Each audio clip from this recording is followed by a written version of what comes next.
Olá pessoal, bom, retomando aí a aula que a gente já começou falando sobre evolução histórica, hoje a gente vai falar um pouco mais sobre a parte garantista e daí a gente segue adiante.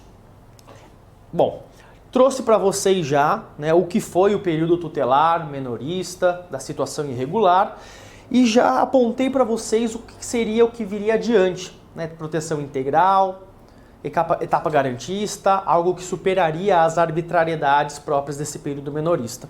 Mas, assim como nós falamos sobre o surgimento das normativas tutelares não ter sido uma geração espontânea, não ter vindo da cabeça iluminada de alguém que efetivamente falou vamos fazer isso, também nós temos que fazer uma crítica, uma análise crítica a respeito do porquê que nós tivemos essa mudança de pensamento e que acabou desembocando na doutrina da proteção integral. Fato é que muito veio do debate a respeito dessa situação anterior que nós tínhamos.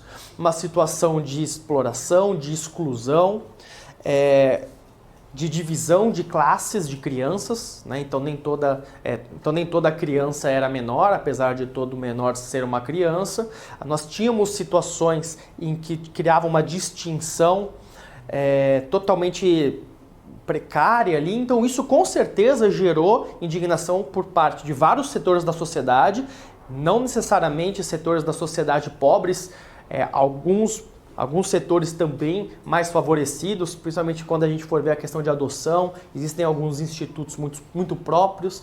Hoje a gente só fala de um tipo de adoção, mas a gente tinha dois tipos de adoções diferentes. Adoção simples e adoção plena. A gente vai ver isso mais pra frente também.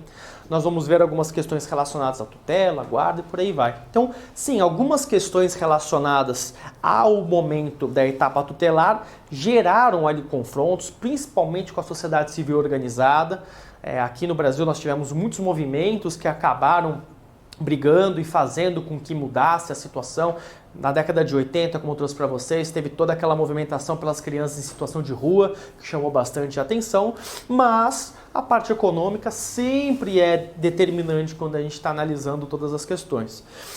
E assim como eu disse para vocês, que na virada do século retrasado para o passado, nós tivemos aí toda a questão própria do capitalismo industrial emergindo, na necessidade de moldar subjetividades, fazer com que as pessoas se adequassem à nova realidade fabril e por conta disso se transformassem em pessoas aptas para trabalhar em sistemas de disciplina. Com a virada do século passado para este, essa necessidade ela acaba meio que caindo por terra. Então, obras muito típicas que mostram a passagem ali do século retrasado para o passado. Estrutura Social e Punição, de Horkheimer, e a obra de Pavarini, Cárcere e Fábrica. Também tem Michel Foucault, Vigiar e Punir, são as obras por excelência. Quando nós temos o final aí do século passado, principalmente a partir da década de 70, a gente tem o que chama-se de crise da criminologia. Vem aí os estudiosos do labeling approach, do rotulacionismo simbólico, demonstram que é muito mais importante se analisar a reação social do que propriamente o indivíduo e as razões do crime. Acaba com esse conceito de descobrir quais são as razões do crime, tendo em vista que quem escolhe o que é crime ou não é uma questão de política criminal. Vem a criminologia crítica, apontar o dedo em toda a questão de classe, em toda a questão machista, toda a questão que envolve essas relações de poder, como meio ambiente, relações de consumo e por aí vai, e acaba que destruindo toda aquela construção que havia sido feita sobre as finalidades da pena. Então, a partir de determinado momento, se chega na conclusão de que a pena não tem finalidade nenhuma real, finalidade real nenhuma. Depois Zaffaroni vem com a teoria agnóstica dele, dizendo, olha, na verdade ela tem finalidades, eu não consigo dizer quais são todas as finalidades, nem quero entrar nesse pormenor, vai falar sobre a teoria agnóstica da pena. Mas ele chega em determinado consenso de que a pena tem sim alguma finalidade, e são as finalidades estigmatizadoras e por aí vai, de rotular as pessoas, estigmatizar, e por conta disso, com o rótulo da criminalização, criar cidadãos de segunda, terceira classe e por aí vai. Muito bem. Quando a gente chega nesse momento, paralelamente, nós entramos num período onde o crescimento populacional ele é cada vez maior, O número de guerras onde acontecem mortes em uma situação, uma proporção ampla, cai drasticamente. A questão de doença, mortalidade também cai drasticamente. Então nós temos um incremento populacional cada vez maior, a tecnologia avançando e cada vez menos postos de trabalho, né? Então mecanização, é questão de substituição de trabalhadores por máquinas, a internet e o computador vêm acabar com postos de trabalho, tendo em vista que você consegue fazer de forma remota, algo que antes você, por exemplo, na visão de Foucault, né, quando você tinha o panótipo, você tinha um indivíduo que ficava no centro do presídio e ele conseguia analisar todos. Hoje em dia, isso aí a Bauman vai falar, você não precisa nem mais desse indivíduo dentro dessa torre, você bota uma câmera. Você bota várias câmeras viradas para todos os lados. Às vezes não tem ninguém nem olhando as câmeras, mas o simples fato de ter as câmeras já inibe as pessoas de praticar as condutas. Então você passa a ter uma realidade que ela deixa de ser aquela própria de cárcere e fábrica e passa a ser até uma realidade, como diria Bauman, fluida, líquida. Perde-se o contato das relações e efetivamente o que está acontecendo. Tem alguns outros criminólogos que começam a trabalhar, portanto, na pesquisa do superencarceramento como política habitacional das populações pobres. A prisão deixa de ser um local de correição para ser um local de resolução de política de habitação, para ser um local de inocuização meramente. As pessoas não são mais necessárias, elas não são mais necessárias para ser exército de reserva, nem para diminuir preço, nem para facilitar a mão de obra. As pessoas hoje são um excedente. É por conta disso que teorias como da política criminal atuarial vem ganhando cada vez mais fôlego. Né? Falando muito por cima, é uma perspectiva que você vai analisar as pessoas não mais pela culpabilidade do que elas fizeram ou deixaram de fazer, mas você vai analisar elas conforme um padrão de risco, um padrão securitário. Né? A pessoa é negra, a pessoa é usuária de drogas, a pessoa mora no bairro A, B ou C, a pessoa é imigrante, é ilegal ou não é. Bom, então você entra numa situação de risco pela qual os seus direitos, garantias e tempo de aprisionamento vai ser maior ou menor de acordo com o que eu tenho aqui. Né? Então, a partir dessa virada aí, principalmente da década de 70 para frente do século passado, as pessoas passam a deixar de ser tão importantes quanto eram antes. Então, todas as instituições que a gente tinha que visavam transformar as pessoas, corrigi-las, todo aquele aparato de psicólogo, psiquiatra, pedagogo, assistente social, tudo isso deixa de ser funcional para o sistema. Pelo menos economicamente falando, deixa de ser interessante, porque a prisão não serve para nada, já que os criminólogos falaram, nem melhora a pessoa e nem inibe que ela pratica o crime é praticado desde sempre e não é a lei penal que vai evitar que alguém pratique. Temos um contingente muito maior do que precisamos, na verdade a gente nem precisa dessas pessoas. Então a tendência cada vez mais é a eliminação, formal ou informal. Quando eu falo formal, aumento cada vez maior do tempo das penas, e também até pensar em prisão perpétua. E o informal é efetiva eliminação física que se dá pelos agentes da lei de forma subterrânea. Né? Então são aqueles autos de resistência seguida de morte que eles acabam forjando para poder justificar as razões pelas quais houve o homicídio praticado pelo agente estatal contra determinadas pessoas, criação de milícias, força-se o duelo entre facções, muitas vezes motivado até por interesses de milicianos para que eles acabem se matando e por aí vai. Então os corpos deixam de ser importantes, todo esse maquinário deixa de ser economicamente interessante.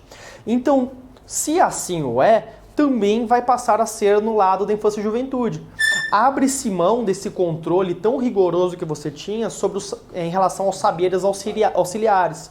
Para que eu vou ficar investindo em toda essa forma aí de corrigir a pessoa, de transformá-la, se isso daí não está me sendo útil? Então, somado essa ausência de interesses reais na transformação da pessoa, com esses movimentos cada vez mais militantes de grupos de direitos humanos, tanto internacionais quanto nacionais, isso acabou gerando um caldo que gerou possibilidade de, portanto, adequar as legislações de crianças e adolescentes às legislações de adultos. Por isso que muito vai se falar sobre etapa garantista. O que seria o garantismo? Seria a submissão do poder estatal às regras. Né? É o que eu já falei para vocês, nada contra o amor quando ele vem como um complemento à justiça, mas tudo contra ele quando ele se apresenta como um substitutivo cínico da lei. Porque contra o amor não existe limites, mas para a justiça sim, é a lei. Então a lei ela vem como um anteparo do cidadão contra a intervenção do poder público. São as garantias, os direitos fundamentais de primeira geração. Isso daí não é nenhuma novidade, isso daí é Revolução Francesa. Finalmente a Revolução Francesa chegou para os adolescentes e para as crianças. Essa que é a grande novidade que está sendo colocada. Isso vem com uma grande força? Claro que não, porque embora os interesses econômicos tenham cedido, embora a militância tenha feito com que cada vez mais se discutisse a questão de crianças e adolescentes, isso não significa que o mundo adulto está pronto para abrir mão do poder que tem em relação às crianças e adolescentes, até porque isso é próprio das pessoas, sempre de achar o que é o melhor para o outro. Né? Então, muito do que vem da etapa anterior persiste ainda hoje. Seja em lacunas da nossa legislação, seja na forma de implementar e interpretar as normativas que vieram. Então, a ausência de necessidade na continuação dessa transformação de crianças e adolescentes, aliada a um pensamento contrário, na verdade, isso está trazendo gastos desnecessários para o Estado. A política criminal atuarial tem esse duplo viés. Um viés de abrir mão cada vez mais... um viés de cada vez mais isolar aqueles que são considerados perigosos, inocuizar, mas ao mesmo tempo de eliminar alguns procederes que são tidos como inúteis. Bom, se isso é inútil, está sendo gasto público à toa. Então, se eu quero um Estado mínimo, eu preciso cada vez mais me livrar de gastos inúteis, eu vou mandar embora toda essa turma aqui que para mim não serve de nada, psicólogos, assistentes sociais, psiquiatras e coisa e tal. E, além disso, eu também vou criar meios processuais que eliminem processo em casos que eu acho que é desnecessário. E aí, por exemplo, você vem com toda aquela questão de plea bargain, você vem com a questão de delação premiada, a própria transação penal da Lei 9.099, que por muitos foi visto como vantajoso, né, como se fosse uma tendência minimalista, na verdade ela pode ser vista também como uma forma tendenciosa, uma forma de política criminal atuarial, na medida em que ela revive algumas infrações penais, especialmente a lei de contravenções penais, que já era tida por muitos como inconstitucional.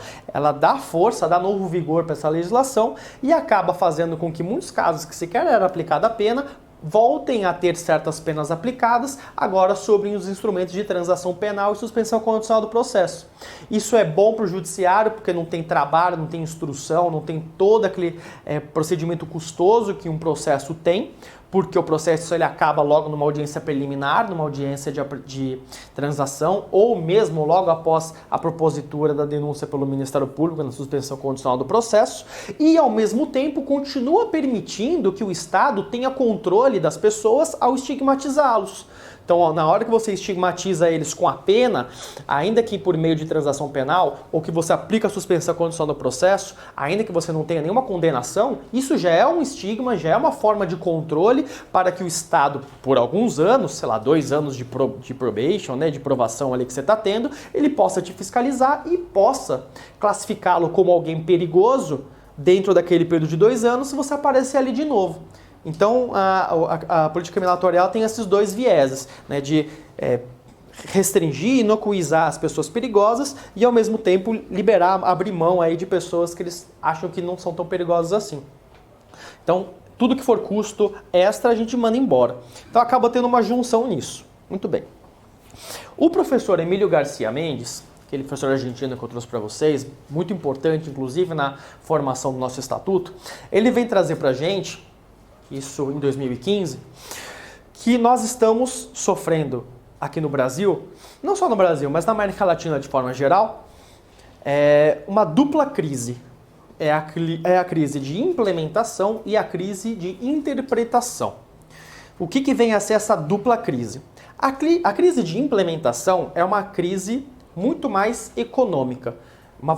Uma falta de vontade política de realmente implementar aquilo que está previsto no Estatuto, de fazer sair do papel e, por conta disso, criar as instituições órgãos e o funcionamento ali dos agentes para que aquelas promessas que estão na Constituição, no Estatuto, saiam do papel. Então, quando o Emílio diz isso, ele fala, olha, falta em muitos lugares que o poder público implemente a criação dos conselhos tutelares. Ou ainda, que se implemente, de fato, creche suficiente para que todas as pessoas possam estudar. Ou que se oferte saúde, se oferte ensino técnico, se oferte período integral, como por exemplo a Lei de Diretrizes e Bases vai trazer, para todas as crianças. Ou então que os acolhimentos institucionais de crianças que estão ali em situação de violação de direitos seja adequado, né? Que não tenha superlotação, que não tenha que migrar para outra cidade, que os estabelecimentos de cumprimento de medida socioeducativa estejam sempre próximos da residência dos seus familiares e que eles não tenham que cumprir medida socioeducativa num lugar longe pra caramba. São Paulo, no que diz respeito ao cumprimento de medida socioeducativa, é um lugar considerado excelente. E não é um lugar bom, mas é considerado excelente comparado com outros estados. Para vocês terem uma ideia de uma realidade muito pior, eu vou trazer para vocês o exemplo do Espírito Santo. O Espírito Santo é como se fosse uma cobrinha, assim, é um estado compridinho.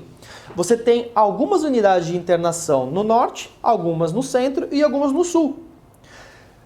Pô, e é um estado, não estou falando de uma cidade, né? É grande o negócio até. E se as unidades de internação do norte estão lotadas, esse menino vai ser provavelmente mandado ou para o sul ou para o centro, né? Mais provavelmente para o centro, mas enfim. E eu não estou falando de sair do norte da cidade de São Paulo para ir para o centro. Não estou falando de sair de Santana e vir para a Sé. Eu estou falando de proporções estaduais. Isso dificulta muito a aproximação com os familiares e, por conta disso, o cumprimento dos próprios objetivos do plano individual de atendimento. Então, falta, por parte de todos os entes da federação, uma preocupação de efetivar as promessas do ECA, de gastar dinheiro, de tirar isso do bolso e falar, vamos, de fato, dar aquilo que está previsto no ECA para ver se o negócio funciona.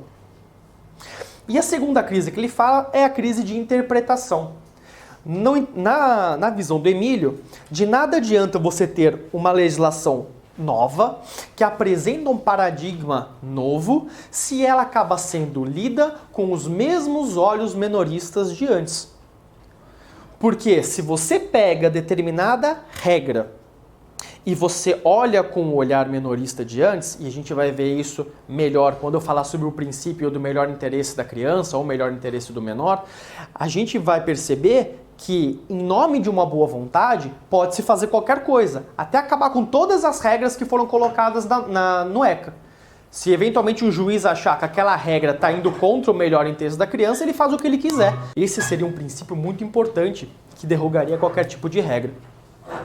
Só para vocês terem um exemplo muito claro sobre isso, eu estou falando sobre um caso agora, que se eu não me engano, eu entrei na Defensoria em 2014, se eu não me engano, esse caso de 2015. É um caso de um colega meu, inclusive você conhece, né? O Leonardo, que trabalha em Limeira, é isso?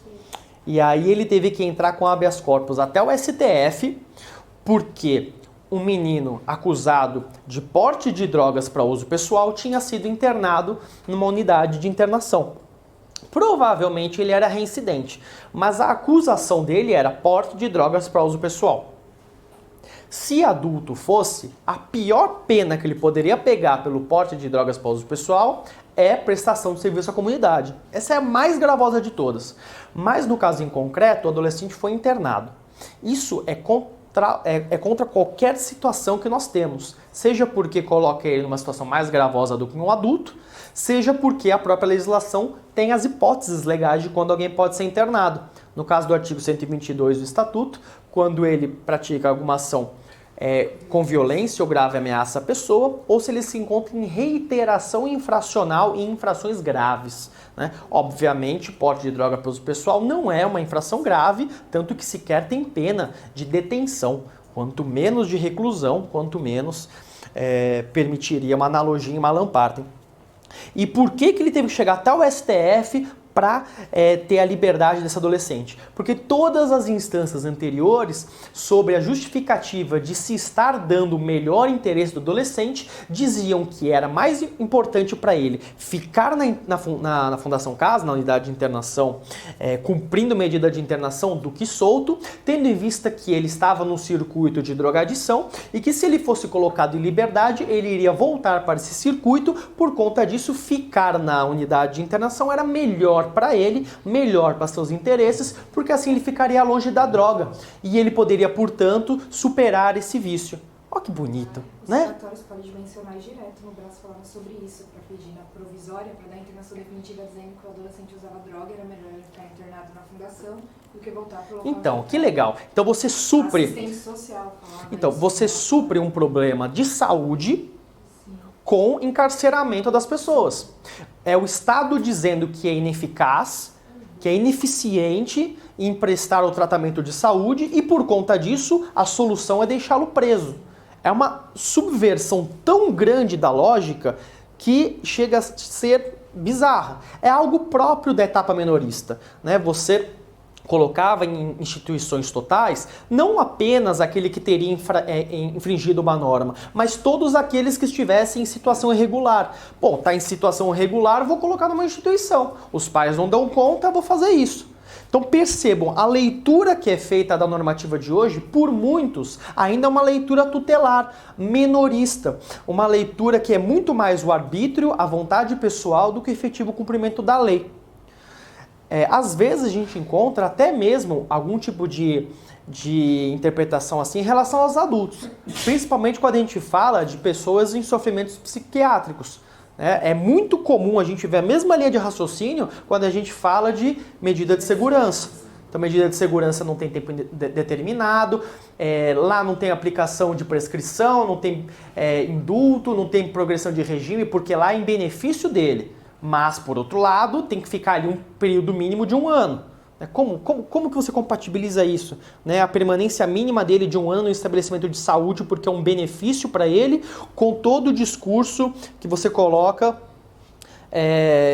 de que não pode ter nenhuma formalidade porque aquilo é benefício para ele. Ainda mais depois que veio a lei antimanicomial e falou que só o médico pode dizer quando alguém tem que ficar ou sair da internação. Enfim, não quero fazer muitas digressões, mas é para mostrar para vocês que também quando a gente fala de pessoas com deficiência mental, em transtornos psiquiátricos, a gente tem uma linha muito parecida com o que a gente está falando aqui em relação aos adolescentes. Tá?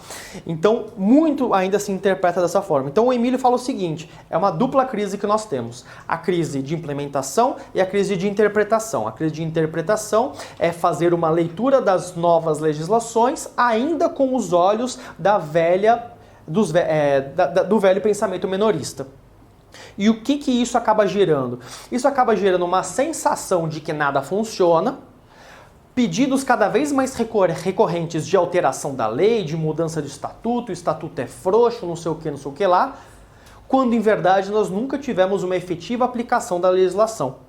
Então, pedidos cada vez maiores de aumento do período de internação, de redução da maioridade penal, de homeschooling, porque afinal das contas, então o ensino formal ele não tem para todos. Existe uma enorme gama de pretensões de alteração legislativa que nós temos agora, inclusive uma recentíssima que chegou no STF, a discussão a respeito do toque de recolher, se você poderia ou não modificar o ECA, para colocar uma das hipóteses de recolhimento das crianças e adolescentes se elas estivessem perambulando pela cidade. Isso aí é matéria para outra aula, mas vocês podem consultar aí. Foi uma decisão unânime do STF dizendo que o partido que tinha proposto essa alteração, que era o PSL, não tinha razão.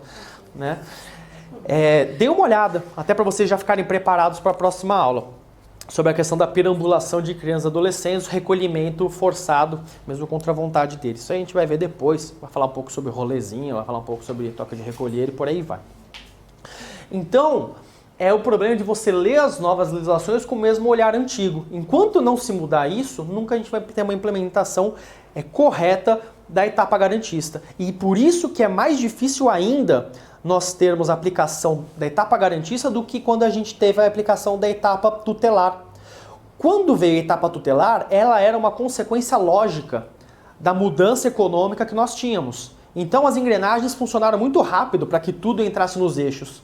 Quando a gente fala de etapa garantista, não é bem assim.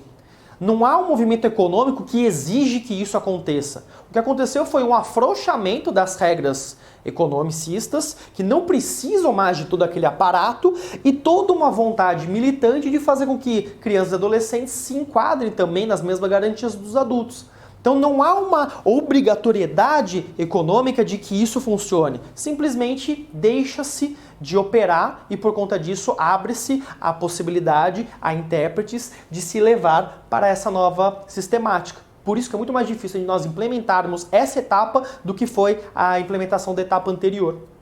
Percebe? Bom, vamos ver o que eu tenho aqui. Só uma pergunta. Ele fala de crise de interpretação e de... Implementação. De nada.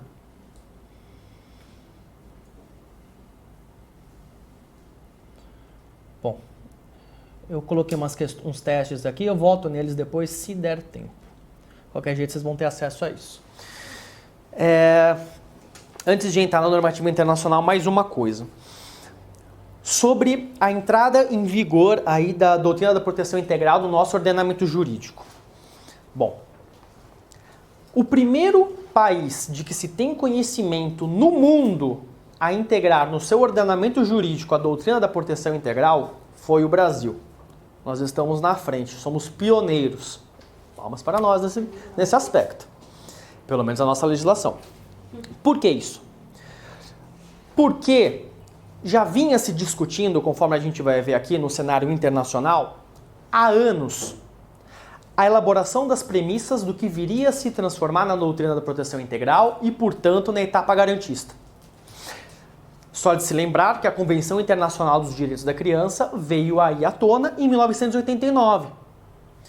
Quando o Brasil estava em discussão, toda aquela turbulência, período de redemocratização, da constituição do surgimento da nova Constituição, discussão da Assembleia Constituinte, alguns pensadores chupinharam os debates que estavam tendo ali no âmbito da Assembleia Geral da ONU a respeito da doutrina da proteção integral e se anteciparam à ONU. De novo, a Convenção veio em 89, nossa Constituição veio em 88.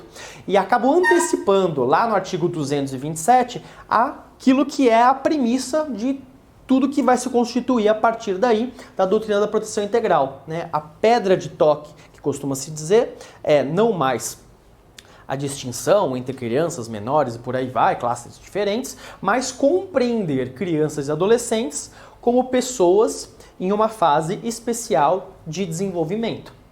Essa é a pedra de toque do sistema. Entendendo-se que o público até 18 anos de idade, e aí 18 anos é o marco colocado pelo artigo 228, de uma forma razoavelmente aleatória, mas que vem trazer esse patamar para dizer, até os 18 anos, nós temos pessoas que estão em condição especial de desenvolvimento, por conta disso elas merecem uma proteção especial, uma proteção integral. Todas as pessoas merecem proteção, mas a proteção que a criança faz jus é uma proteção especial, uma proteção integral, com prioridade absoluta e tudo aí, e por aí vai. Então a gente antecipou, o ordenamento jurídico brasileiro trouxe antes de qualquer outro país, pelo menos que se tenha notícia, a doutrina da proteção integral. Isso em 88. Em 89 vem a Convenção Internacional dos Direitos da Criança. E em 90 vem o ECA. Pergunta que fica aí, que já vi em concurso. Com a promulgação da Constituição, o Código de Menores de 79, já que o ECA veio só em 90, a Convenção veio só em 89, foi automaticamente revogado? A resposta que se tem é não. O que você teria que fazer era uma compatibilização a respeito da recepção das normas contidas ali com o artigo 227, também o artigo 226, que fala sobre a família, também sobre o artigo 28, que fala sobre o marco penal. Você tem que fazer uma compatibilização de recepção ou não da legislação anterior e aproveitar o que dava. até porque senão nós teríamos um vácuo legislativo de 88 até 90, ou até 89, né, o que não se poderia admitir. Então, não revogou de imediato, até porque para que se faça isso, você precisa de uma declaração por parte do STF. Então, compreende-se que houve uma continuidade da vigência do Código de Menores até o advento do ECA, que revogou expressamente as disposições anteriores. Aí vem o ECA em 90. E aí eu quero trazer para vocês. A vinda do Estatuto foi positiva ou negativa nesse avanço da doutrina da proteção integral? Temos duas posições. A mais fácil é defender para vocês que foi positiva. Afinal das contas, foi a discriminação de novos institutos, de formas novas de pensar, criação de limites mais ou menos claros para o poder público de como interferir, de como agir, de como ir de como poder, né, ou não interferir na esfera de liberdade das pessoas. De uma forma geral, vemos como positiva a propositura do ECA, até porque, novamente, é uma das legislações diz respeito à doutrina da proteção integral, que primeiro foram criados no mundo inteiro. Nossa Constituição veio em 88, o ECA já veio em 90, tudo muito rapidinho. Por outro lado, tem duas críticas que podem ser realizadas. E as duas críticas quem faz também é o Emílio Garcia Mendes. A primeira delas é uma crítica que os doutrinadores latino-americanos costumam fazer em relação ao Brasil, não só nesse tema, mas em vários. A ideia de que o Brasil não se reconhece enquanto país da América Latina, que sempre acaba tentando criar diferenças entre o Brasil e os outros países, e com isso evita-se uma aproximação na criação de uma doutrina propriamente latino-americana. Por que isso? Bom, em 89 a gente teve a Convenção dos Direitos da Criança. A convenção por si só já tem valor normativo. A gente não precisaria de uma lei própria. E como a doutrina da proteção integral era algo incipiente, veio aí em 89, ainda que nós tivéssemos antecipado em 88, isso não significa que ela estava madura, né? Ela veio pela ONU, né, com suas bases em 89. E também não é porque veio as bases que todas as consequências delas estavam devidamente estudadas, traçadas e por aí vai. Então, conforme alguns criticam, esse período de de pós-aprovação da convenção deveria ser um período de maturação dos institutos, das consequências e de realização de análises dos impactos que a nova doutrina traria na realidade dos países. Com isso, tendo uma legislação para todos os países latino-americanos, seria possível que realidades distintas conversassem e com isso trocassem experiências, fizessem intercâmbios, inclusive entre outros países, pensadores de várias nacionalidades, para aprimorar e aí sim efetivamente criar-se legislações próprias de cada país, para que tivesse aí mais adequado à sua própria realidade. E, mais uma vez, o Brasil mostrando que não confia em normativas internacionais, né? Ah, veio o tratado, tá, mas ser internacional não vale, a gente precisa criar uma legislação nossa, senão a gente vai ter dificuldade de implementar. Que nem é a história da audiência de custódia até hoje, né? Foi aprovada ali em 92, demorou um tempão para vir aí definitivamente pelo CNJ em 2017 uma resolução dizendo para criar as audiências de custódia. Em muitos locais não foi criada até hoje e mesmo em locais onde existe, ela não cumpre direitinho ali como deveria ser na orientação da jurisprudência da Corte Interamericana. Então, o Brasil ele precisa ter normativas, ainda que seja uma normativa do CNJ, que não tem nenhuma competência para legislar em matéria processual penal, mas é nela que a gente busca a fundamentação para a audiência de custódia e não na própria Convenção Americana de Direitos Humanos, não na interpretação dos julgados da Corte Interamericana, o que é muito louco, o que mostra que a gente é muito fechado em nós mesmos e não numa perspectiva maior. E a segunda crítica, que o Emílio também faz, tem uma vinculação com a primeira no que diz respeito ao tempo de maturação de toda essa doutrina. Segundo o Emílio diz, e ele foi muito importante na criação do nosso estatuto, ele participou ativamente das discussões, junto com outras figuras muito importantes, inclusive do Ministério Público, a professor Munir Cury, Paulo Afonso Garrido de Paula, dentre alguns outros. A ideia inicial era colocar algumas terminologias vagas, ainda que estivéssemos entrando numa etapa garantista, alguns conceitos abertos, correndo o risco de eventualmente ainda permitir algumas interpretações menoristas, mas para que a partir da implementação do ECA se pudesse trabalhar melhor em cima do que constou ali, a doutrina poder esmiuçar o que foi colocado, trazendo a realidade e toda a transformação que aquilo estava causando no dia a dia dos atores judiciais, e num futuro breve haver uma nova lei ou haver uma reestruturação do ECA para que assim ele fosse efetivamente garantista e atingisse todas as expectativas depois de um debate importante. Por quê? Já que o ECA ia vir de qualquer jeito, ia vir de uma forma assodada, né? A convenção vem em 89, o ECA já vem em 90, não dá para trabalhar tanto assim, né, no que vai ser, no que não vai não ser, então que sejam conceitos relativamente abertos para que o juiz possa analisar caso a caso, nós possamos extrair as experiências exitosas de cada tribunal, de cada estado, e aí aperfeiçoar nosso sistema. E o próprio Emílio fala, foi um grande erro esse tipo de pensamento, porque se nós analisarmos a conjuntura política de hoje, comparada com a de 1990, regredimos muito. Então, se houver uma alteração em massa do Estatuto da Criança e do Adolescente, ou então a vinda de um novo estatuto, a chance de nós retrocedermos e até voltarmos para uma etapa menorista, muito menos por questões econômicas, mas muito mais por questões conservadoras próprias de pensadores que são formados na etapa anterior e que por conta disso trazem valores próprios da etapa anterior, seria uma catástrofe. Então os próprios pensadores que tinham aquela ideia de conceitos um pouco mais abertos para poder permitir um debate, hoje já falaram, não deu certo. Melhor seríamos se tivéssemos feito alguns paralelismos claros com o processo penal, com o direito penal e por aí vai, porque assim a gente evitaria alguns absurdos como tratamentos mais gravosos a adolescentes do que dados a adultos. É esse que eu trouxe para vocês do HC que teve que chegar até o STF para tirar o menino que estava internado por conta de uso de entorpecentes, né? O uso de entorpecentes não gera prisão para adulto desde 2006, com o advento da lei de drogas, né? Por que em pleno 2015 ainda tem um adolescente preso por isso?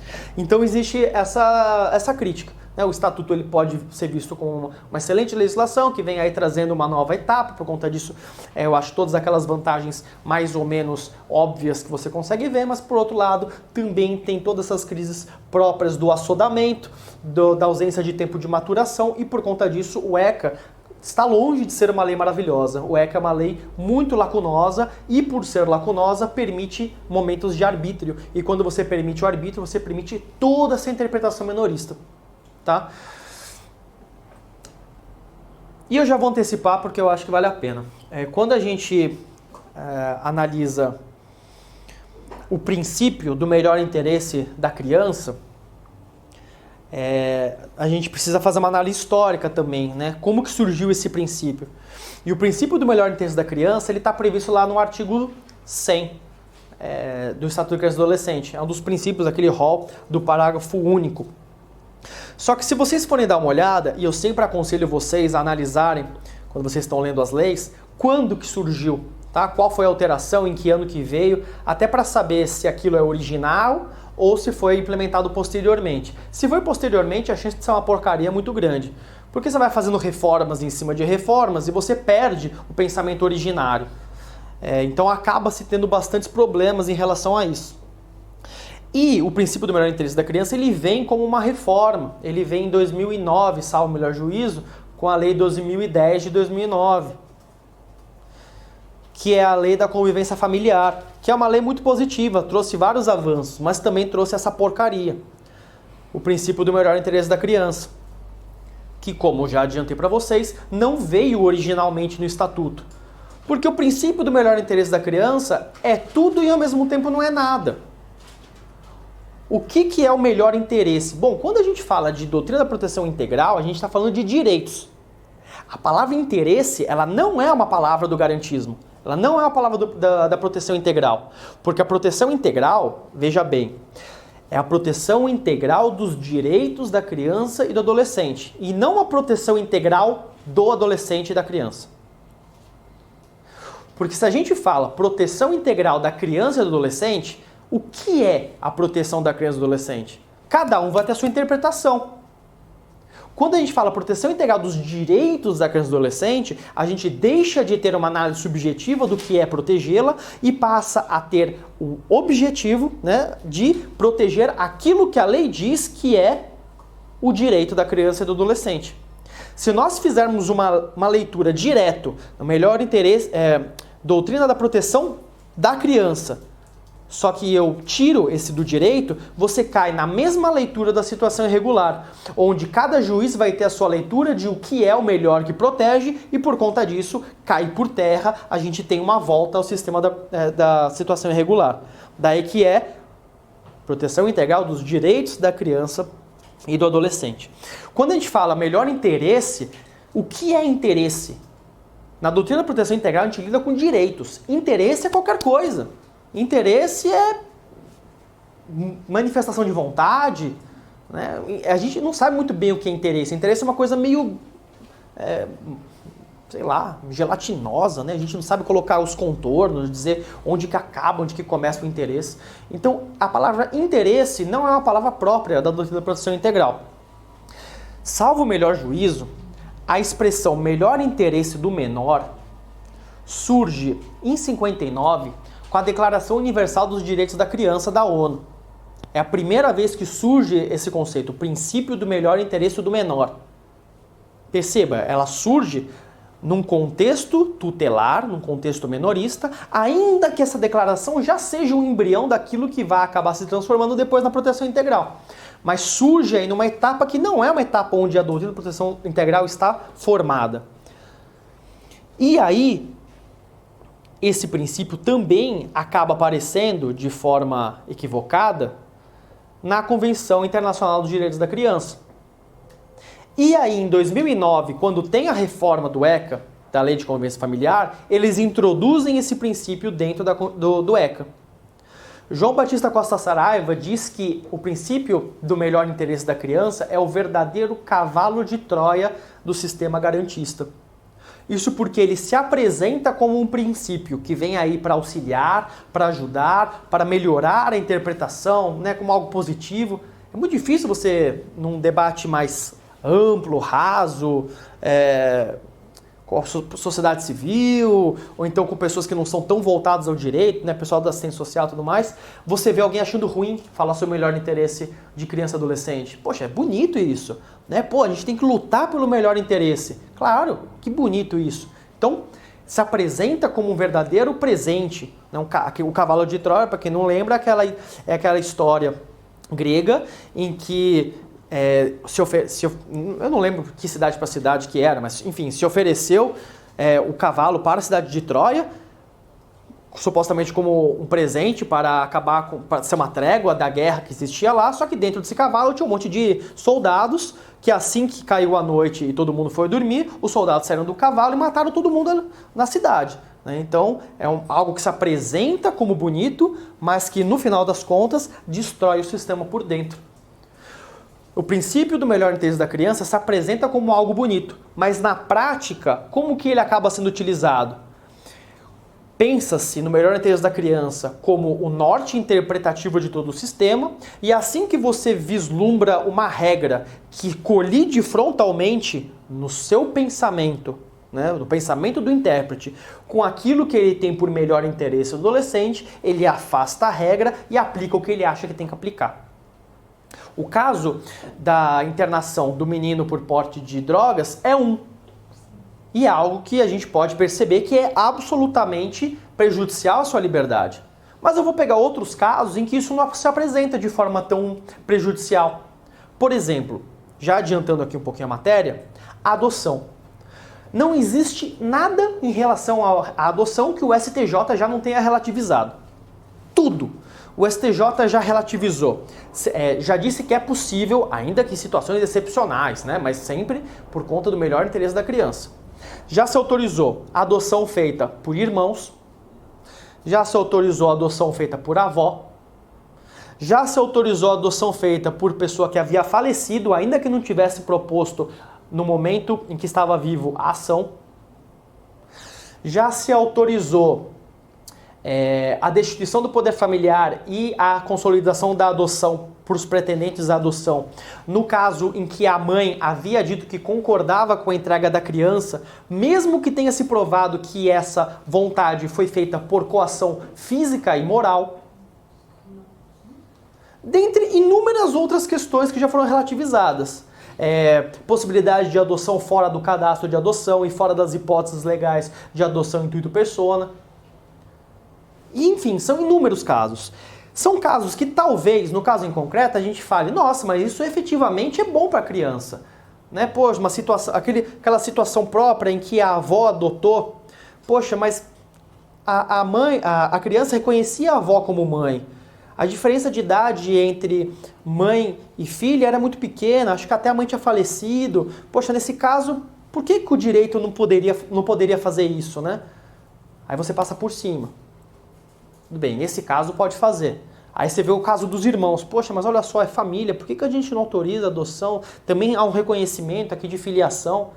Pô, nesse caso a gente relativiza. E aí quando você vê, você relativiza em qualquer caso. Inclusive nesse caso que eu falei para vocês, em que a mãe biológica acaba concordando com a adoção mediante violência física e psicológica. E mesmo assim passa-se por cima, porque afinal das contas é uma mãe pobre, uma mãe que faz uso de drogas, então vamos consolidar a situação do jeito que está, é o melhor interesse para a criança. Esse princípio é um princípio que destrói todo o sistema. Ele acaba com o regramento que nós temos, e o regramento é feito em benefício da criança e do adolescente. Acaba-se, inclusive, com a possibilidade de se pensar na melhoria do estatuto, porque a evolução legislativa ela vem das crises.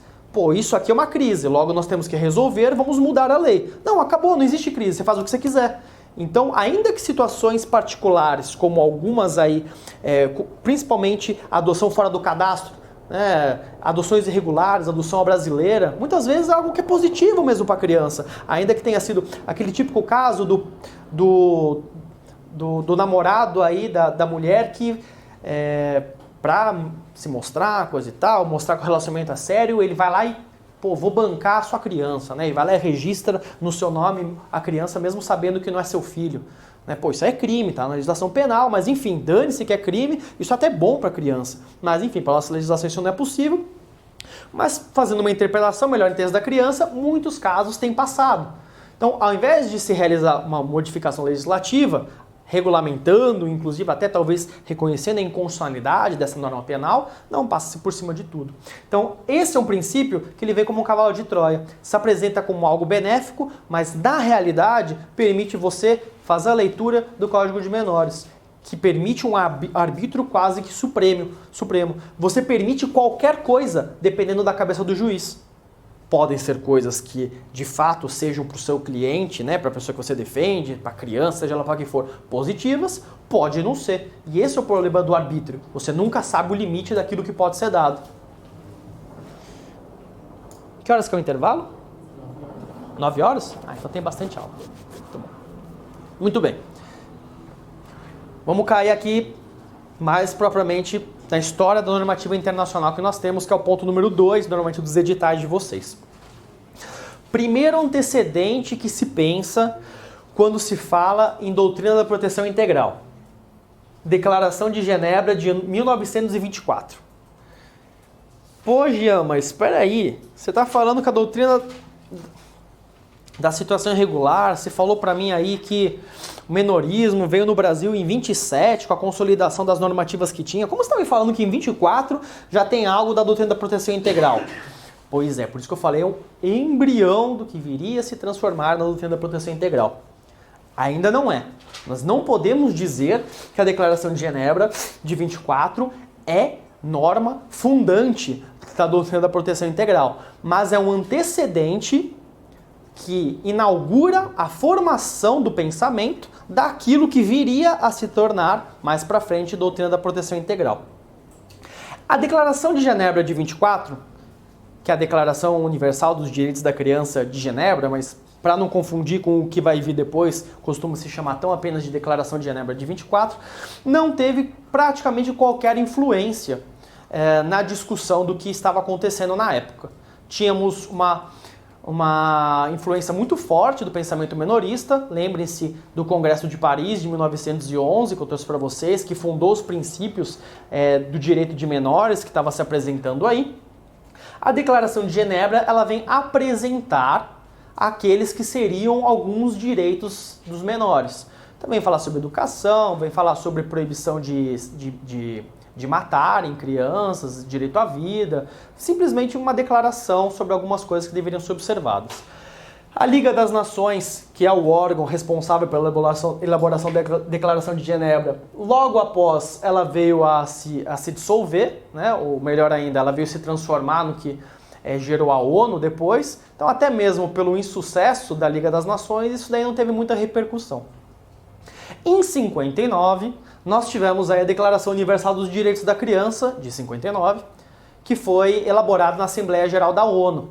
Essa já teve um pouco mais de repercussão, na medida em que já tínhamos ali um órgão forte, que é a ONU, trazendo aí princípios que eventualmente seriam debatidos e pensados, melhor estruturados no futuro, mas também está longe de ser norma fundante da doutrina da proteção integral. Ela vem como um embrião, né, como uma forma embrionária do que viria a ser futuramente a doutrina da proteção integral. Por quê? A Declaração Universal, ela tem um rol, assim como a Declaração dos Direitos do Homem, ela é um rol que declara quais seriam os direitos das crianças. Então a criança tem o direito a não ter a sua vida tolhida, a criança tem o direito a não ser separada de sua família arbitrariamente, a criança tem o direito à educação, Uma mera declaração. E aí eu pergunto a vocês, uma mera declaração é suficiente para que eu diga que eu tenho direitos? Me parece que a resposta é negativa. Na medida em que, se você pegar Kelsen, né, o que é direito para Kelsen? Kelsen é aquele preceito que, diante de um descumprimento, advém uma sanção. Se não tiver sanção, depois ele vai falar que pode ser uma sanção positiva ou negativa, mas se não tiver uma sanção decorrente do descumprimento da norma, ela não é uma norma. Porque o que é uma norma? Norma é um comando, é uma determinação que algo aconteça. E se eu não cumprir? Não acontece nada. Então não é um dever ser. Né? Dever ser é aquilo que prescreve uma conduta e que, em não sendo cumprida, advém uma sanção. A Declaração Universal dos Direitos da Criança era uma mera declaração. Não apresentava nenhuma consequência própria do descumprimento dessas frases bonitas que estavam aí. Então, apesar de ter sido um documento importante para se pensar na importância das crianças, em se dar um tratamento diferenciado, em chamar a atenção para a problemática, não podemos dizer que isso é proteção integral dos direitos da criança. Não temos direitos, não temos qualquer forma de sanção, não temos como judicializar isso. Como que eu judicializo o direito à educação se eu não tenho uma sanção? Se eu não tenho como efetivá-lo? Eu não tenho como levar a judiciário. Eu viro para o judiciário e falo, eu quero efetivação da vaga na escola. Como eu vou fazer isso? Eu não tenho meios de coerção, não existe uma forma de exigir. Então, por conta disso, a Declaração Universal também é tida como um documento importante, mas meramente embrionário. Alguns outros documentos universais e também regionais também trouxeram avanços que podem ser tidos como significativos, mas pelas mesmas razões não podem ser lidos ainda como propriamente doutrina da proteção integral. Então eu trouxe aqui para vocês o Pacto Internacional dos Direitos Civis e Políticos. Em alguns dispositivos traz algumas questões relacionadas a menores, né, utilizando essa expressão ainda. Falando sobre a necessidade de um tratamento diferenciado, mas até aí você pode dar isso tanto numa doutrina de proteção integral quanto no menorismo.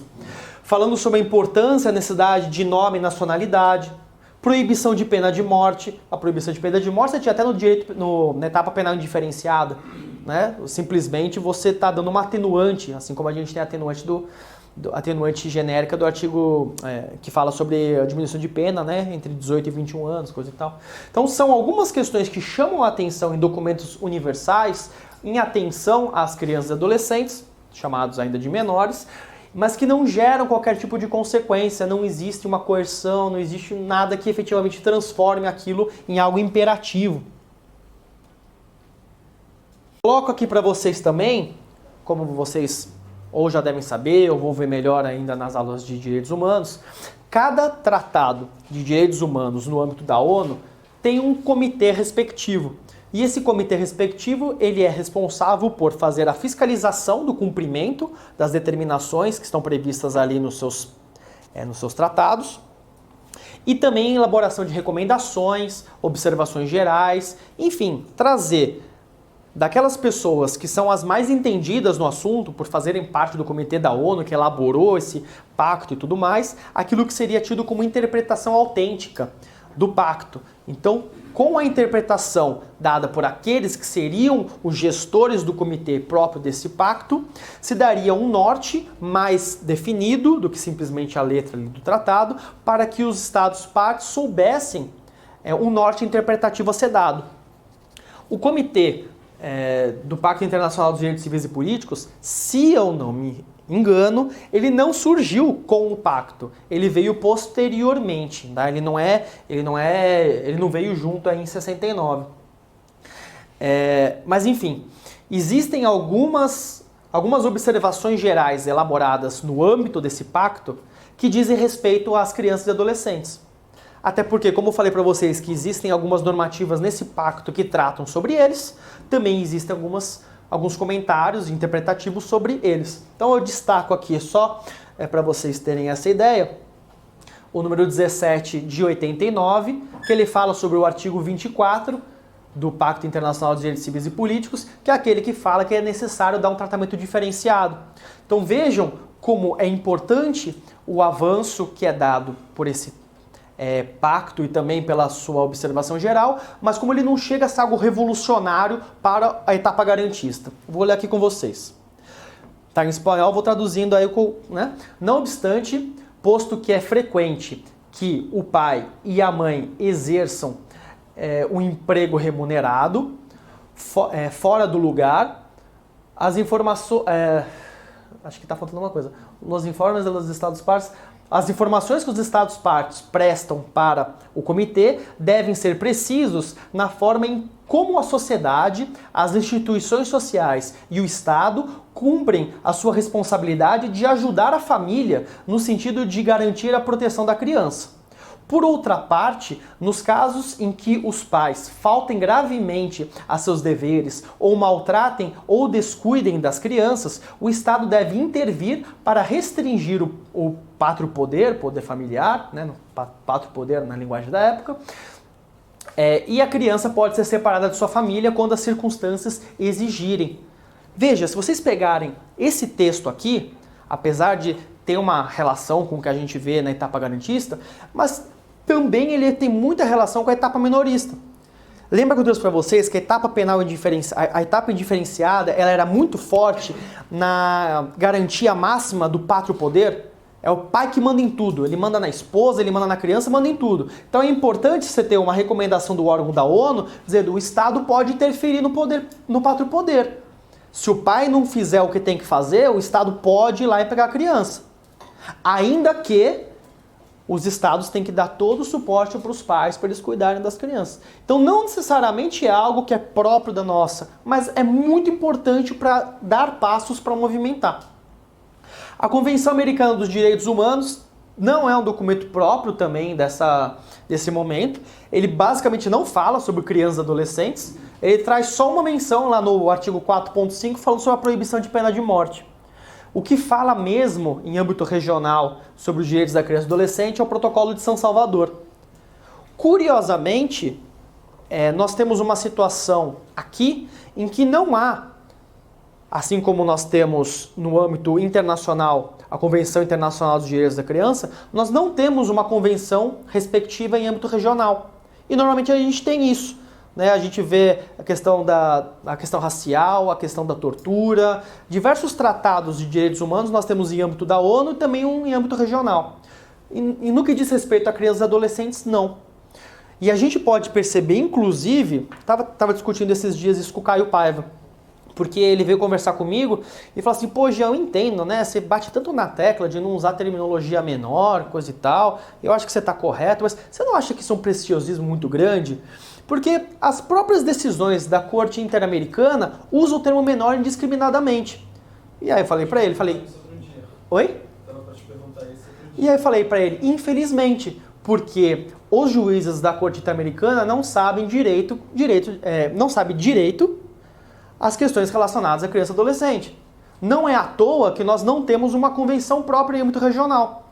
Se tivéssemos uma convenção em âmbito regional, talvez os julgadores teriam se debruçado mais a respeito das normativas e, por conta disso, teriam feito uma análise mais detida sobre, inclusive, essa questão de nomenclatura. Existem duas opiniões consultivas que foram emitidas no âmbito da Corte Interamericana relacionadas ao tema de infância e juventude. Uma é a 17 de 2002, a outra é a 21 de 2000 e... não me recordo, já vou ver aqui com vocês.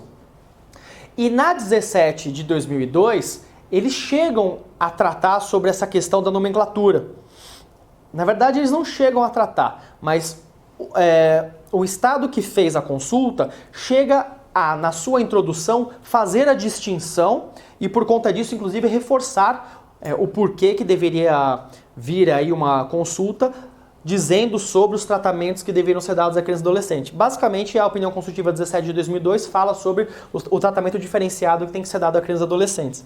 E os juízes da Corte Interamericana dizem o seguinte, nós não estamos seguros de que, de fato, há uma diferença. É claro que existe uma evolução histórica, mas nós não estamos seguros de que isso é extremamente relevante. Por conta disso, não nos pronunciaremos sobre o assunto. Então, a própria Corte indica que não vai enfrentar esse tema no momento.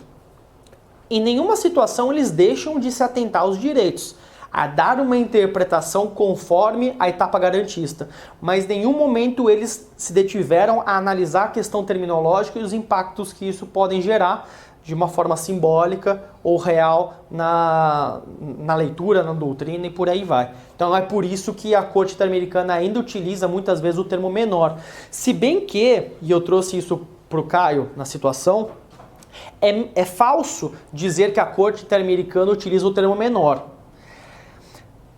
O que acontece é que as decisões que são realizadas ali, na maior parte das vezes, são em língua inglesa e são traduzidas para outras línguas que também são tidas como línguas oficiais. Salvo o melhor juízo, espanhol, francês, chinês, acho que deve ter mais alguma, não sei se russo, mais alguma. E quando se trata sobre esses assuntos na língua inglesa, o termo usado é sempre child. E child não é menor, child é criança. E se a gente analisa a forma como a Convenção Internacional dos Direitos da Criança ela traz a palavra child, essa é a palavra. A própria Convenção não faz diferenciação entre crianças e adolescentes. Ela faz uma, child é até 18 anos de idade. Depois, cada país faz algumas diferenciações conforme a sua conveniência. E aqui no Brasil nós temos o adolescente, que seria o teenager, né? Os Estados Unidos até tem a imagem do teenager, mas eu não sei se isso tem alguma relevância jurídica. Não sei se isso interfere em alguma coisa na normativa estadunidense. No Brasil, sim, a gente tem uma delimitação, né? Criança é uma coisa, adolescente é outra. Em termos internacionais, o termo child ele é único, mas quando a gente traduz para o espanhol, e todos os problemas que a gente tem sempre vem por conta dessa maldita tradução de espanhol, né? Principalmente quando a gente fala sobre remissão, é a mesma porcaria. A gente tem porque passa pelo espanhol antes. Então eu falo, mesmo nos Estados Unidos, mesmo nas decisões oficiais em língua inglesa, eles não utilizam esse termo. Talvez até por isso, para alguns julgadores, a questão ela não tenha tanta relevância, porque é child sempre para todos os lados. Bom, no Protocolo de São Salvador a gente tem algumas questões relacionadas à criança, né? Então direito à educação, alimentação, lactação, trabalho, dentre outros. Assim, e aí a Convenção Internacional dos Direitos da Criança que efetivamente inaugura esse período da doutrina da proteção integral. Não significa que documentos que foram produzidos mais para trás, que são importantes, devem ser descartados, mas significa que é só a partir da convenção que a gente tem efetivamente o surgimento dessa doutrina. Por quê? Porque é com a convenção que pela primeira vez você tem a exigibilidade dos direitos. Ainda que a gente saiba que a exigibilidade em âmbito internacional ela não é tão forte, né, porque pela questão da soberania, né, muitas vezes a gente não tem aí uma forma muito incisiva de fazer ser cumprida, mas a gente começa a ter mecanismos que exijam o cumprimento do que é disposto ali. Primeira coisa que a gente tem de interessante na convenção... deixa eu trazer isso aqui para vocês, vai. A Convenção dos Direitos da Criança, ela é quase que um fato fora da curva, né? Ela foi aprovada por unanimidade dentro da Assembleia Geral da ONU e ela é o documento de direitos humanos mais aceito na história. Apenas os Estados Unidos não ratificaram esse documento. Os Estados Unidos, né, historicamente, não tem aí uma tradição de ratificar tratados internacionais, por uma questão de soberania. Eles entendem que qualquer influência externa na política interna diz respeito à violação de sua soberania, então isso é algo esperado, né? Então todos os países do mundo assinaram esse tratado, menos os Estados Unidos. O Brasil ratificou o texto na sua integralidade e nós temos 3 protocolos adicionais que vieram em decorrência aí da Convenção Internacional dos Direitos da Criança. Os 3 foram ratificados pelo Brasil, mas o terceiro ainda não foi devidamente internalizado. Tá? Ele foi ratificado, fizemos o compromisso internacional, mas ainda não houve o efetivo decreto legislativo que introduziu no nosso ordenamento jurídico. O primeiro protocolo fala sobre a situação de crianças em conflitos armados. O segundo sobre venda de crianças, tráfico de crianças, prostituição e pornografia infantil. E o terceiro, que aí sim é o mais chatinho, e é por isso que o Brasil até agora não internalizou, que é aquele que mais gera obrigações contra o próprio país, que é a possibilidade de petições individuais serem remetidas ao Comitê para o Direito da Criança, para, portanto, que seja inaugurado o processo na Corte Interamericana, que sejam possíveis o pedido de medidas cautelares, medidas provisórias, tanto na Corte Interamericana quanto na Comissão, e por aí vai. Esse é mais chatinho porque você causa constrangimento internacional para o Estado parte, né? Então, os 3 foram ratificados, só o último que ainda não foi internalizado. Alguns pontos interessantes da Convenção. Primeiro de todos, a Convenção não faz diferença entre crianças e adolescentes, é tudo child. Criança é o ser humano com até 18 anos de idade, nada impedindo que a legislação interna faça algo diverso, caso bem entenda. Ou seja, por essa análise, me parece que a Convenção ela não determina que a maioridade, tanto civil quanto penal, seja aos 18 anos de idade. É mais ou menos quando veio a Convenção Americana e falou sobre a proibição de pena de morte. Eu me lembro de uma discussão que teve, agora não lembro se foi a Convenção Americana, a Declaração Humana de Direitos Humanos, e se eu não me engano era uma discussão envolvendo Antigua e Barbados. Lá tinha a pena de morte e levaram o caso à Corte Interamericana a respeito se a legislação estaria ou não ferindo a Convenção americana ou a Declaração Universal, a Declaração Americana, não me recordo agora. E a conclusão que eles tiveram é a seguinte, que era vedada a pena de morte, isso aí vocês não precisam saber com certeza, mas só para vocês terem um panorama. Era vedada a pena de morte, mas naqueles países em que já existia a pena de morte, ela iria ser tolerada, mas era um limite máximo. Onde não existia a pena de morte, você não poderia criar a pena de morte, e onde existia, tudo que você poderia fazer é modificar para reduzir. Então, onde já existia, tudo bem que se mantesse, ainda que a tendência fosse tirá-la, mas onde não tinha, você não poderia fazer surgir. Então, me parece que aqui é a mesma coisa. você não está dizendo que é 18 anos a idade penal que tem que ser imposta para todos os países. Mas no momento em que você estipula a idade de 18 anos, você não poderia retroceder. É a questão da vedação ao retrocesso, né? Ou então, como diriam aí os franceses, o efeito cliquet. Se você chega em determinado momento de evolução dos direitos humanos, de concessão e de garantias, você não pode retroceder diante daquilo. Então, se eventualmente você tivesse um país que dissesse que cessa a idade de criança e passa para adulto, sei lá, aos 15 anos, tudo bem, pode se manter, porque afinal das contas tem um conflito aqui com a normativa internacional. Mas no momento em que você alcança o mesmo patamar, você tem uma vedação de retrocesso. Você só pode avançar, sei lá, mudar para 21 anos, não poderia retroceder. Essa é uma interpretação que parece mais interessante quando você está analisando a questão da redução da maioridade penal e outras questões que impliquem restrição de liberdade, restrição de outros direitos, por aí vai. Artigo 2º a 4º, acho que são os mais interessantes para a gente analisar. Por quê? Porque são eles que vão dizer as obrigações que os Estados-partes vão ter e, por conta disso, na minha leitura, são os mais determinantes para a gente entender que há sim aqui uma coerção a permitir que se entendam como direitos aqueles traços constantes nesse documento e não meramente uma declaração de vontade. Existe aqui um mandado para que os Estados-parte efetuem as políticas públicas previstas na Convenção.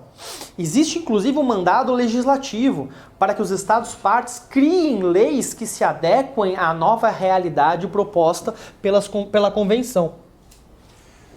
Assegurar a aplicação dos direitos previstos na Convenção, tomar medidas apropriadas para assegurar a proteção da criança contra toda forma de discriminação ou castigo, assegurar à criança a proteção e o cuidado que sejam necessários para seu bem-estar, levando em consideração os direitos e deveres de seus pais, tutores ou outras pessoas responsáveis por ela perante a lei com essa finalidade, tomando todas as medidas legislativas e administrativas adequadas. E, por fim, adotar todas as medidas administrativas e legislativas com vistas à implementação dos direitos previstos na Convenção.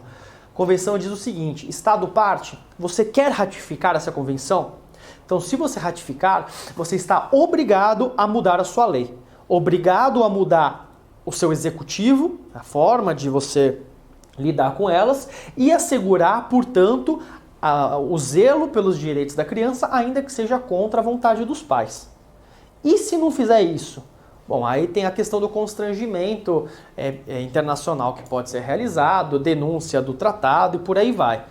É uma coerção fraca, sabemos disso, mas é uma determinação que a ONU traz para os Estados-parte, na medida em que ninguém está falando para você assinar isso daqui. Mas se você assinar, você está se obrigando a B, C ou D.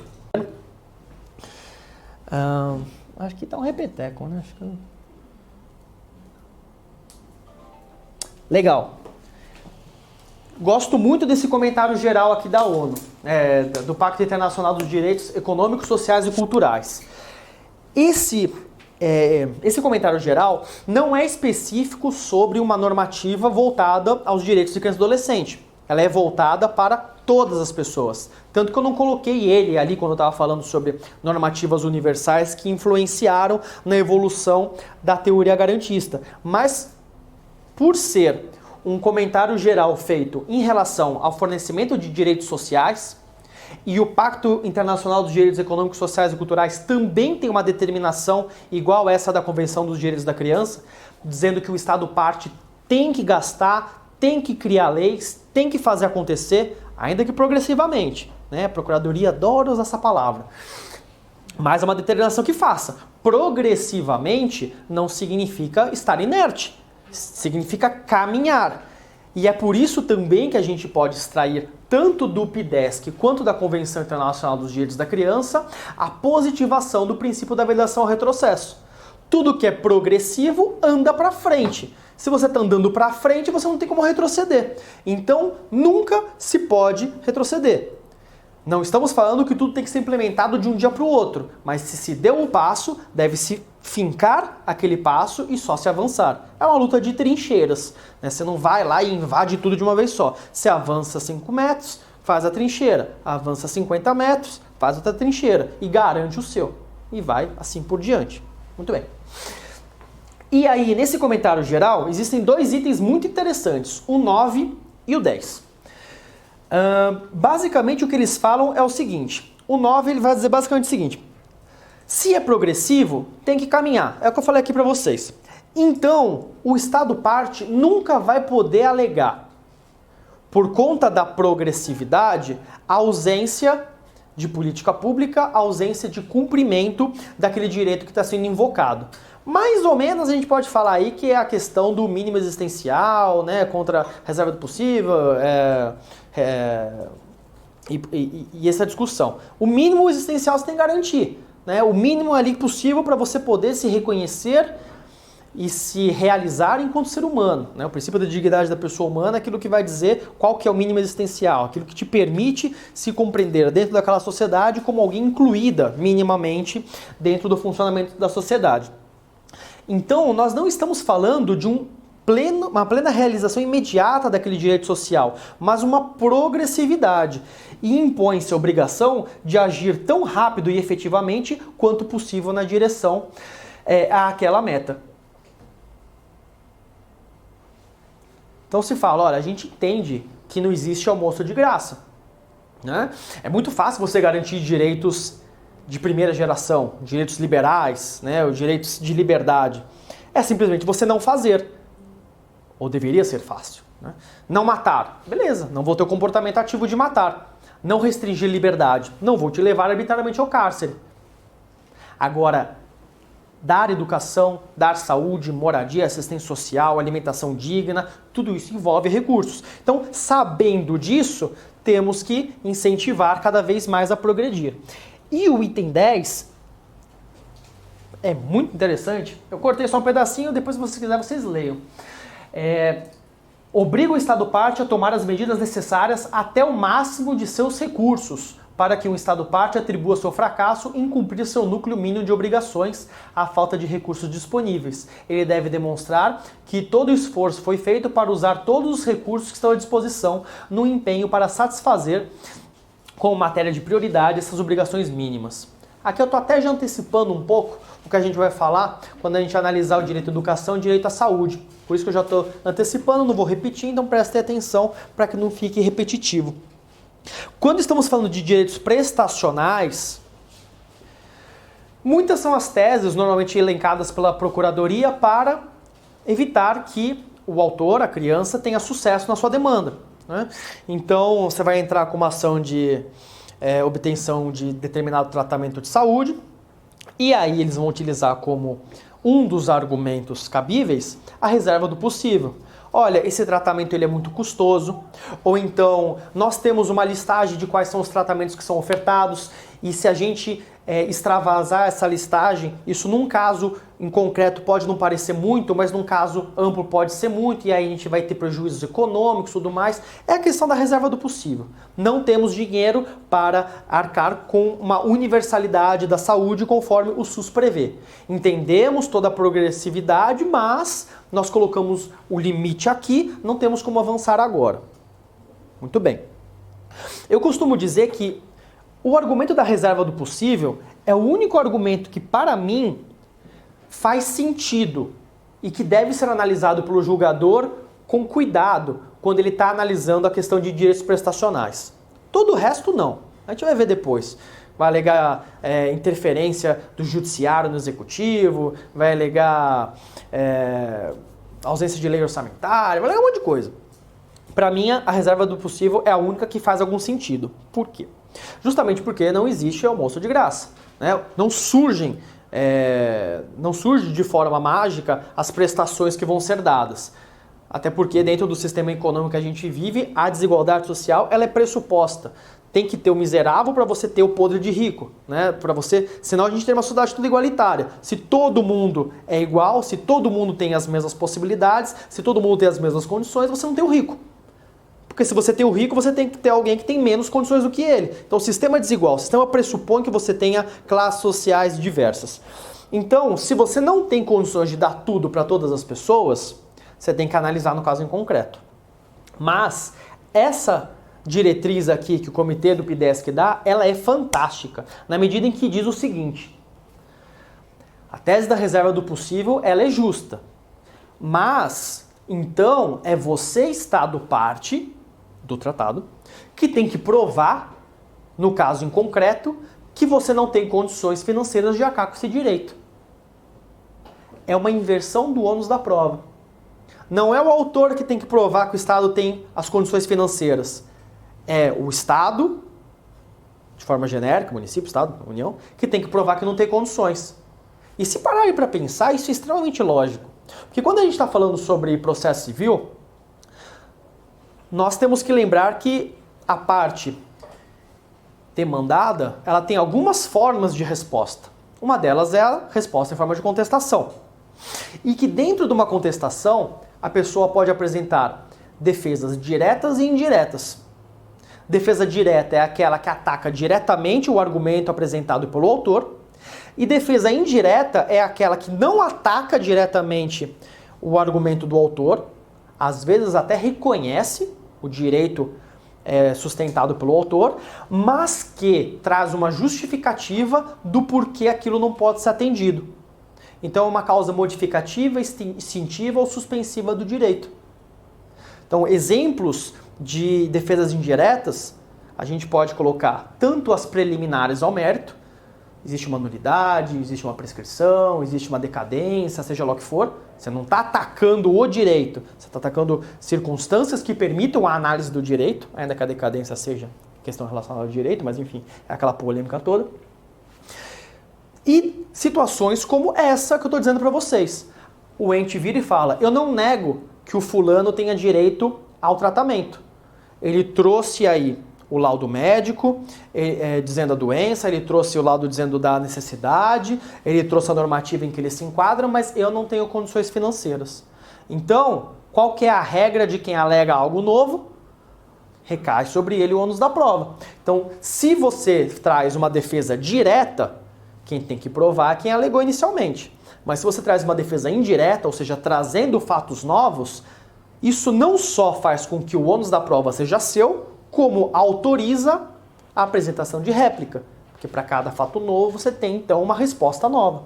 Então, se assim o é, se a prefeitura está alegando que não tem condições para dar o tratamento médico que a pessoa está sugerindo, ela que tem que provar. Não tem problema, prefeitura, eu vou com você. Mas você me prova que você tem razão. Você vai ter que, por exemplo, abrir as contas da prefeitura e me mostrar como que o dinheiro está sendo gasto. Quem é que vai querer fazer isso? Eu quero que você me mostre as leis orçamentárias e todo o planejamento que vocês fizeram e o porquê vocês destinaram só o mínimo constitucional para a saúde, sendo que vocês destinaram não sei quantos reais para a publicidade do município. Ou para a festa de Natal, ou para a festa de Carnaval, seja lá o quê. Nada contra, né, a árvore de Natal ali do Ibirapuera, ou as grandes festas de carnaval que acontecem no Brasil afora, mas não seria mais bonito que, eventualmente, ao invés de você ter ali a árvore do Ibirapuera, que é um negócio legal, não estou dizendo que não é, mas não é mais bonito se ao invés dessa árvore você tivesse um grande outdoor dizendo que o dinheiro que teria sido gasto para aquela árvore foi destinado para salvar a vida de X crianças? Então, abra-se as contas, portanto, prefeitura, para me mostrar como o dinheiro está sendo gasto, se sobrou, se houve desvios de verba, para poder analisar a situação. Pô, vocês fizeram isso? Legal. Então, não basta isso. Porque a própria Convenção dos Direitos da Criança fala que cada ente tem que se socorrer dos demais. Ela não vai trabalhar sozinho. A responsabilidade dos entes, ela é sempre solidária. Então, se o município fez tudo isso, abriu as contas, não tem como. Estado, você tem como complementar isso que o município está precisando? Ah, não tem, olha só minhas contas, né? Tudo aberto para vocês verem. Não tinha o que fazer. União também não. Está falido, né? O país está falido. Organizações internacionais, Unicef, tem como ajudar? Ou seja, se vocês analisarem em última análise, não existe argumento para você negar o atendimento à saúde de alguém. Porque você vai ter que chegar em todas as instâncias internas e ainda a organização internacional para que isso seja indeferido. Então, ainda que esse seja um argumento plausível, porque não existe almoço de graça, você tem que me provar que você não tem as condições. É o mínimo, é o que se exige quando você alega uma defesa indireta. Entendeu? Aí aqui fala sobre o princípio do melhor interesse da criança, já falei. Bom, tem o Comitê dos Direitos da Criança, né, que como todos os comitês traz aí as diretrizes, né, sobre como deve ser a interpretação. O comentário geral número 14, ele tenta trazer um pouco de concretude a esse princípio do melhor interesse da criança. O comitê reconhece que esse é um princípio muito dificultoso, muito tormentoso, tendo em vista que se pode com ele fazer qualquer coisa. E aí eles tentam trazer um pouco de concretude. Vocês leem isso aí em casa, tá? Não vou ficar aqui falando. Mas eles elencam algumas questões, como por exemplo, o que tem que ser observado em relação à separação da convivência familiar, os mínimos, as questões mínimas que tem que ser analisadas em relação à saúde. Tenta trazer a concretude para algo que é impossível, mas enfim. E aqui eu trouxe uma relação para vocês de todos os comentários gerais produzidos pelo comitê, até onde eu tenho notícia, tá? São 17 ao todo. De repente vale a pena vocês baterem o olho só nessa listagem na hora de vocês estudarem. Eu não acho que a prova de vocês vai exigir um conteúdo tão aprofundado para saber o que cada um deles fala. Mas, se eventualmente vocês sabem que esses temas são tratados no comitê, de repente vocês estão estudando algum assunto que vocês acreditam que precisa de uma atenção especial, e aí naquele caso em concreto vocês vão lá e ler o que o comitê fala. Não necessariamente para saber tudo o que o comitê pensa, mas de repente para aprofundar os conhecimentos que vocês têm sobre a matéria. Uma fonte doutrinária, uma fonte que vem ali do comitê da ONU, né? É a interpretação originária. Bom, agora eu vou fazer um intervalo para vocês, para depois a gente entrar nessa questão aí, tá bom? Até mais.